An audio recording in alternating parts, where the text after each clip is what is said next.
Hi, we'll begin with Chapter 1, Learning, Teaching, and Educational Psychology.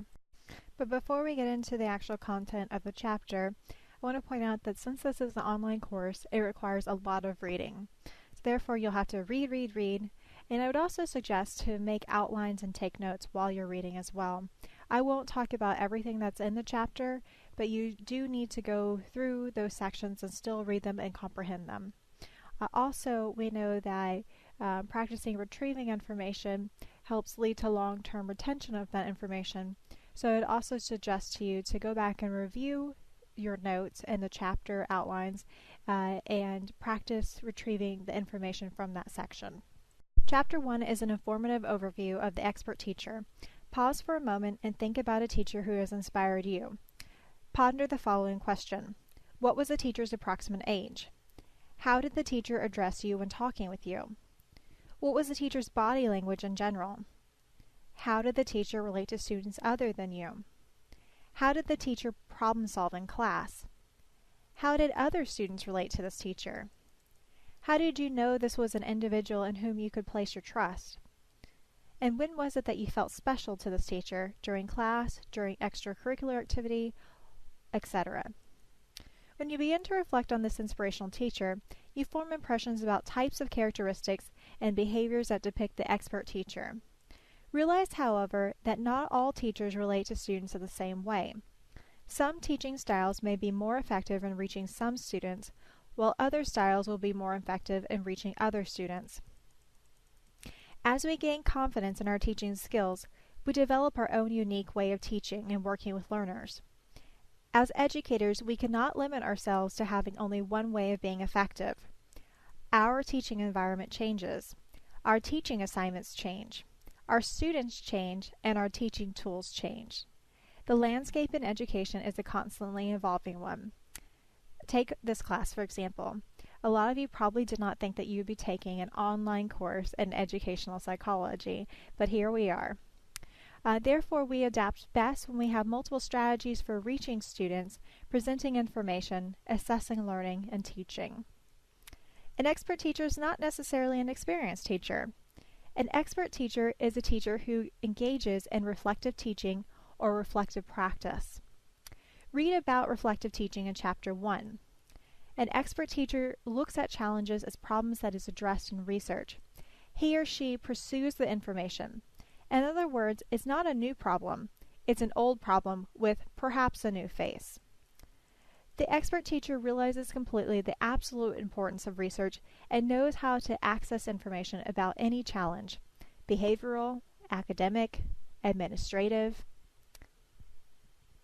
Reflective practice is like driving a car.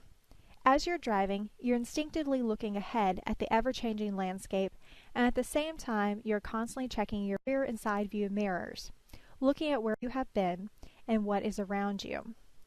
You make adjustments as needed.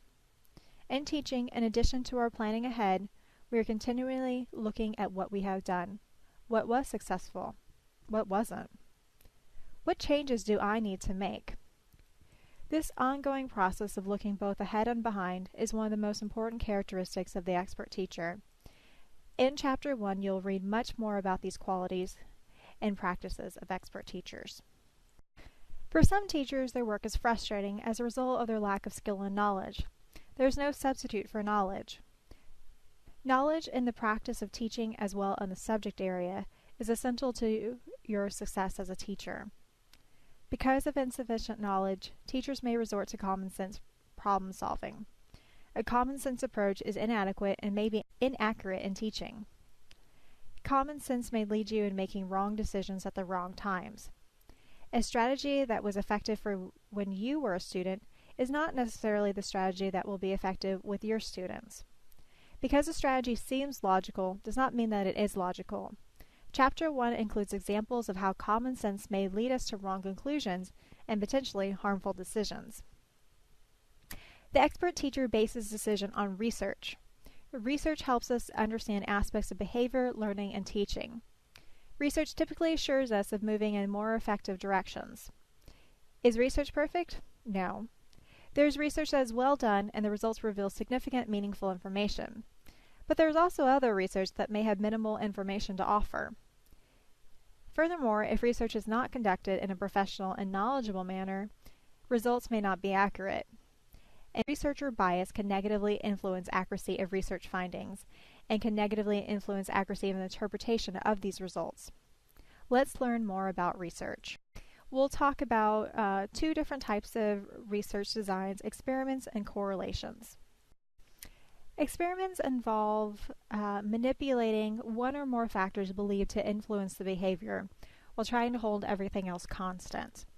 To conduct experimental studies, one has to meet requirements of experimental research. This may not always be possible. When one can do experimental research, though, the results are likely to be very meaningful. Through experimental research, causation may be established. Based on the findings of an experiment, we can say that A causes B. When we do an experiment, we have independent variables or an independent variable.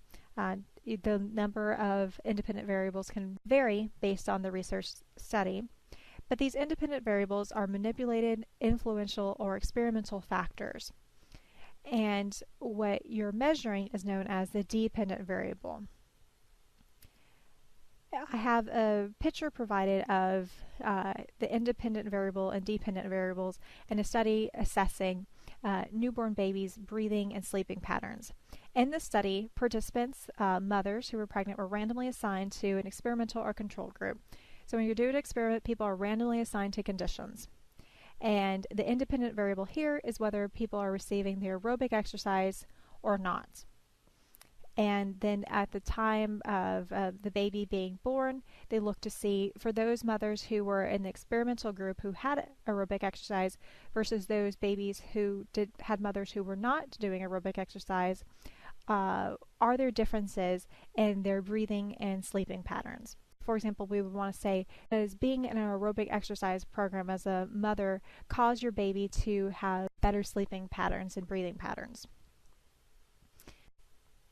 Another example would be if experimental methods revealed that a particular color of paint on a doctor's office walls resulted in patients smiling more often.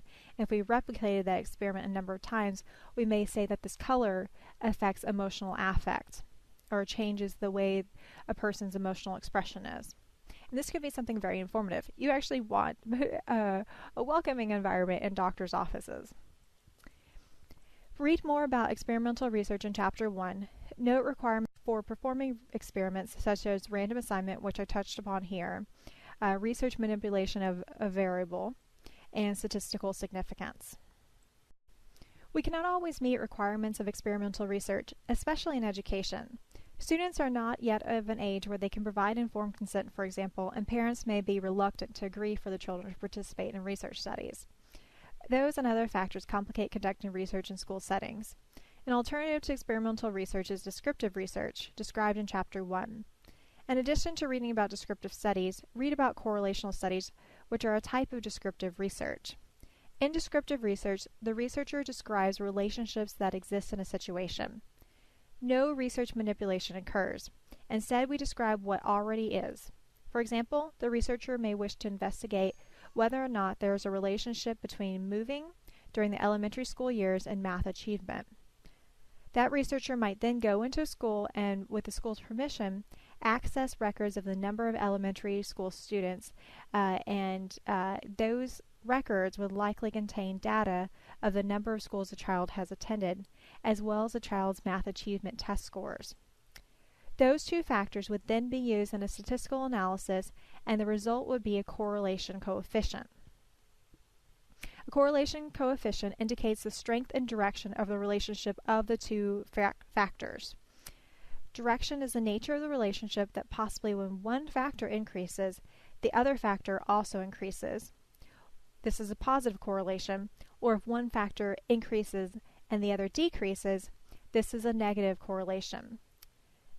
Now, the higher the number is to 1, or closer to 1, the more these two factors are related.